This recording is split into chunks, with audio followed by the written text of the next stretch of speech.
So today we're talking about dyslexia. What is it and how it can impact your children? And we've got some guests joining us today from the 3D School in Ocean Springs. It's Traci Barrientos and Dr. Jessica Stubbs. And this is kind of your specialty. Dyslexia is something that I guess a lot of people aren't really sure about. So when you're wondering, does my kid have it? Does a kid that I know have it? What are you looking for? What's the screening process? Well, as you know, this is the time of year that all kindergartners in the state of Mississippi are required to screen. So all public schools have just finished screening.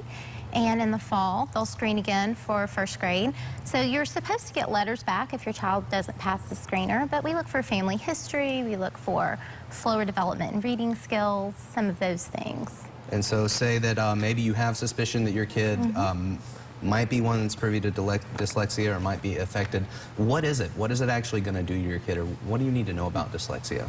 So dyslexia is a neurological condition, and what it is it's a smart kids condition. So these kids have average to above average IQs, but despite having high IQs and access to good instruction, they still have difficulty with reading, writing, and spelling.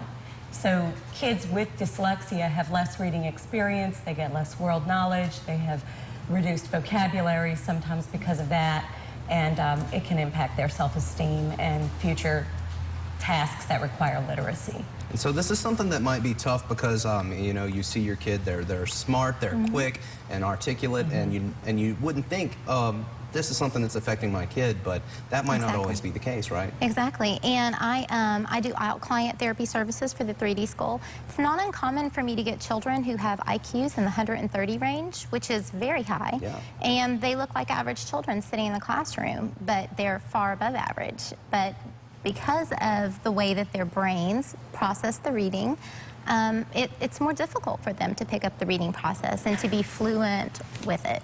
So getting the right instruction with someone who's specially trained is really important, but in order to get there, you've got to go through somebody that knows what they're looking for in the testing process. And that's you guys at the school, well equipped to handle this. Tell me about some of the programs, the resources that you have. Dr. Stubbs? Well, we do have a diagnostician, so if parents are concerned that their children may have dyslexia, they can definitely call the school and make an appointment to receive an evaluation. It is a full psychometric evaluation. And as our school services, we are a full-service school, but our children receive daily dyslexia therapy in addition to their regular subjects. Oh, thank you both so much for coming by to tell us a little bit more. And there's some information on the screen right now about the 3D school for anyone who needs more information.